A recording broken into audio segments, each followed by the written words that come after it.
Hello जी, अस्सलाम वालेकुम। आज रात को 11 बजे पाकिस्तानी टाइम के मुताबिक एक बहुत ही बड़ा डिसीजन आने वाला है जिसमें पता चल जाएगा कि मार्केट अब यहाँ पर मजीद बाउंस करने वाली है या डंप करने वाली है, क्योंकि रात को 11 बजे हमारे पास है एफओएमसी मीटिंग। इतने दिनों से जो ड्रामेबाजी चल रही है कि रेट कट्स होंगे नहीं होंगे, होंगे नहीं होंगे, पॉल को फायर किया जाएगा नहीं किया जाएगा, तो आज हमारे पास जो है वो रेट कट्स जो है वो हमारे पास आ जाएंगे। रात को हम लोग यूट्यूब इसी चैनल पर लाइव होंगे, लाइव ट्रेडिंग करेंगे, तो आप लोग सब मस्ट ज्वाइन कर लेना। और 100 के हम काफ़ी ज़्यादा करीब है, तो सारे सब्सक्राइब कर दो, ठीक है। तो रात को हम लोग इसी चैनल के ऊपर लाइव होंगे, कमेंट्स में बताना आप लोग आएंगे नहीं आएंगे, सब बताइएगा, ठीक है।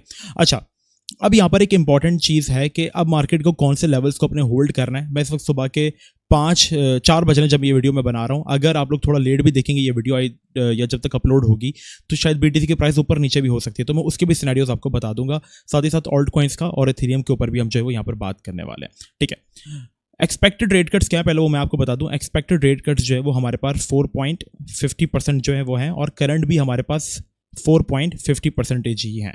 ब्लैक रॉक जैसी बड़ी बड़ी कंपनीज फर्म्स का यहाँ पर यही कहना है कि यहाँ पर रेट कट्स जो है वो नहीं होंगे और मार्केट जो है वो यहाँ पर सेम रेट कट्स के ऊपर जो है वो चलेगी। तो देखो भाई, सबसे पहले चीज़ जो चार्ट्स में हम यहाँ पे वन डे में देखेंगे तो वो कौन सा रीजन है जो कि बीटीसी को अभी के टाइम पे लोकल सपोर्ट, मतलब एक तो इंपॉर्टेंट जो बड़ी सपोर्ट है वो तो फिर हमारे पास यहीं कहीं बन रही है, ठीक है। लेकिन जो एक लोकल सपोर्ट की अगर हम लोग बात करते हैं, जो अभी करंट रीजन की या करंट टाइम की सपोर्ट है वो आपको कहाँ पर दिख रही है चार्ट में, वो एग्जैक्टली हमें यहाँ पर दिख जाती है 1,16,500 से लेकर ये पूरा रीजन जो है वो हमारे पास एक इंपॉर्टेंट सपोर्ट जो है वो बीटीसी के लिए बन जाती है।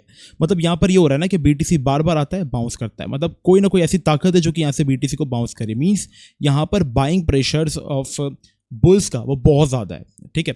तो अभी के लिए अगर हम बिफोर एफओएमसी ये रीजन होल्ड कर लेते हैं मजीद, ठीक है, ये रीजन हम लोग मजीद होल्ड कर लेते हैं, तो हमारे लिए स्टिल चांसेस हैं कि हम लोग न्यू ऑल टाइम हाई जो है वो अभी भी हिट कर सकते हैं और बीटीसी अगेन थोड़ा सा अच्छा हमारे पास होल्ड कर सकता है। बट अगर ऐसा कुछ सिनेरियो होता है कि बिफोर द एफओएमसी या आफ्टर एफओएमसी हमारे पास ये सपोर्ट गई, तो फिर नेक्स्ट रीजन सिंपल हमारे पास जो बचेगा, जो बहुत स्ट्रॉन्ग सपोर्ट है और हम जहाँ पे बाइंग भी तलाश कर सकते हैं, वो 1,12,000 से लेकर 1,10,000 जोन वाला जोन है। ये बहुत इंपॉर्टेंट सपोर्ट बच जाएगा। बट ये जोन कब है, अगर हमारे पास ये जोन लूज होता है। अब आपको अपना ट्रेड प्लान किस तरीके से करना है वो भी मैं आपको बता देता हूँ। अब देखो, ये जोन है हमारे पास 4 आवर्स का, मैं चार्ट आपको खोल के समझा देता हूँ बिल्कुल बच्चों की तरह, ठीक है। ये जोन से हमारे पास बीटीसी बाउंस ले रहा है, तो इस जोन का हमें आने का वेट करना है कि भाई कब बीटीसी इन लेवल्स की तरफ है। मतलब ये पूरा रीजन ही बीटीसी के लिए बहुत अच्छा है, कब बीटीसी इन रीजन्स में आए, ठीक है। तो हम क्या करें कि बीटीसी यहाँ से बाउंस करेगा तो एसएल होने का खतरा काफी कम रहेगा। तो जब बीटीसी जोन में हो तो मैंने कुछ कॉइन्स के स्कैल्पिंग लेवल्स मार्क कर दिए हैं। जैसे कि लिस्टा का अगर मैं कोई स्कैल्पिंग लेवल बता दूं तो वो हमारे पास कहीं ना कहीं जहां पर अभी मार्केट प्राइस है वही बनेगा, ठीक है। एसएल हम इसका बिलो या लास्ट लो के ले सकते हैं। चेन लिंक की बात करूं, जो टॉप कॉइन्स हैं, जैसे कि अभी एक सपोर्ट है हमारी, ये अच्छी होल्ड कर रहा है क्योंकि बीटीसी अपनी सपोर्ट होल्ड कर रहा है, तो यहाँ से अगर बीटीसी बाउंस करता है तो ये भी बाउंस करेगा।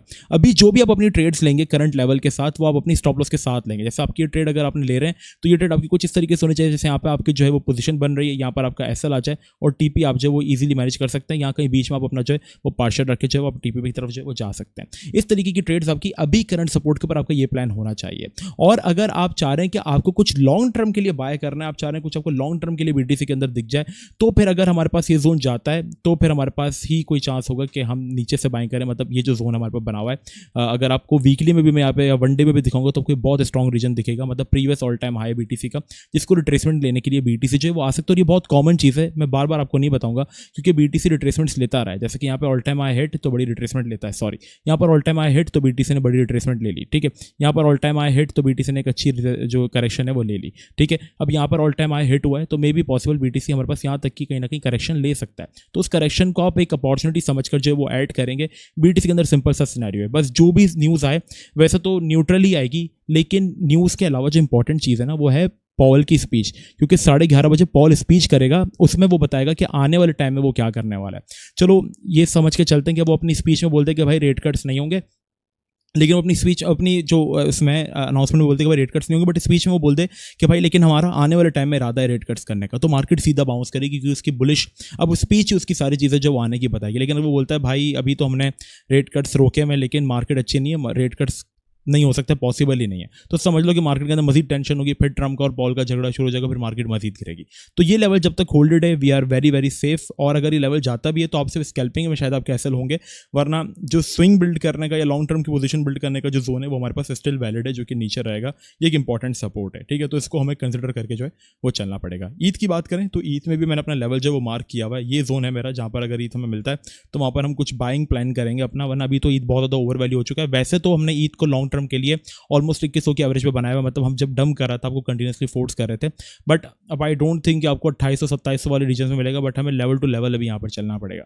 तो अभी ईथ का लेवल आपको चार्ट्स में जो मुझे नजर आ रहा है, देखो जो मुझे चार्ट्स में नजर आता है उसी के बारे में बात करता हूँ, ठीक है। तो अभी जो चार्ट्स में हमें नजर आ रहा है कि स्ट्रॉन्ग सपोर्ट, क्योंकि यहाँ पर ईथ का डोमिनेंस भी काफ़ी ज़्यादा है, तो ईथ में मोमेंटम है, तो वो जोन हमारे पास यही है। अगर मार्केट में थोड़ी सी करेक्शन आती है, पैनिक फैलता है, तो 3500 से 3600 ईथ के लिए एक बहुत अच्छा हमारे पास जो है वो जोन बन जाता है, ठीक है। साथ ही साथ बीटीसी की डोमिनेंस हमारे पास एक आखिरी अपनी सपोर्ट के ऊपर बैठी हुई है। अब यहाँ पर देखते हैं कि न्यूज़ किस तरीके की आती हैं, क्योंकि आप सबको पता होगा जब लास्ट टाइम बीटीसी की डोमिनेंस ने अपनी सपोर्ट तोड़ी थी और अभी भी उसी तरीके का सिनेरियो बना रही है उतनी कंसोलिडेशन करने के बाद, तो हमारे पास इस पूरे पीरियड में आया था ऑल्ट सीजन जिसमें ऑल्ट कॉइन्स तेजी से पंप हुए थे, और अभी भी अगर ये अपनी सपोर्ट तोड़ती, लास्ट सपोर्ट जो कि इसकी है, तो फिर वी कैन एक्सपेक्ट कि हमारे पास ऑल्ट्स में अच्छा मोमेंटम आएगा।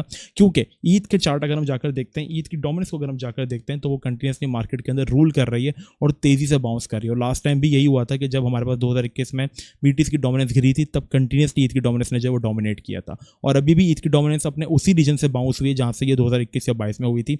तो ये बहुत ज़्यादा चांसेस है कि हमारे पास अगर बीटीसी अच्छा होल्ड होता है, ईथ अच्छा होल्ड होता है, तो फिर देखो मार्केट साइकिल इस तरीके से वर्क करता है कि पहले मनी रोटेशन हमारे पास होती है बीटीसी में, फिर इथेरियम में, फिर इथेरियम जब ओवर वैल्यू होता है कंसोलिडेट करता है। अभी देखो इथेरियम बिना किसी ब्रेक के ऊपर जा रहा है, ठीक है। अब इथेरियम कहीं ना कहीं आकर अगर हम देखते हैं कि भाई चलो यहाँ पे इथेरियम जो है वो रिट्रेसमेंट ले रहा है या इथेरियम होल्ड कर रहा है, तो फिर हम क्या करेंगे कि वहाँ पर अगर हम देखेंगे जैसे इतने यहाँ पर समझो कंसोलिडेट करना स्टार्ट कर दिया, वीकली चार्ट है यहाँ पे इतना कंसोलिडेट करना स्टार्ट कर दिया, तो फिर मनी रोटेशन होगी हाई कैप्स में। तभी बोलता हूँ ये सोलाना जैसे प्रोजेक्ट्स या चेनलिंग जैसे प्रोजेक्ट्स आपके पास होने चाहिए। सोलाना के अंदर मैं स्टिल वेट कर रहा हूँ कि मेरा ये रीजन जो किसी तरीके से हंट हो जाए 168 170, ये बहुत अच्छा जोन है सोलाना के लिए, मतलब किसी ने सोलाना को उठाना है तो ये बहुत अच्छा लेवल है सोलाना के लिए, ठीक है। एवेक्स को आप ऐड कर सकते हो, तो ये प्रोजेक्ट्स ऐड कर लेना, ये मतलब ईद के बाद इनका ही नंबर है। जैसे आर्बिट्रियम बिन में आ जाता है, चेनलिंग बिन में आ जाता है, नियर बिन में आ जाता है, एनएस बिन में आ जाता है, ये उस तरीके के प्रोजेक्ट्स हैं। फिर मनी रोटेशन आता है मिड कैप्स में, जिसमें लिस्टा होता है, ऑक्शन, एनएमआर जैसे क्रिप्टो प्रोजेक्ट्स जो हैं, जो कि रैंडमली विक्स देते भी रहते हैं, लेकिन फिर ये और ज़्यादा ओवर वैल्यू हो जाता है। जैसे कि अगर आपको मैं ऑक्शन का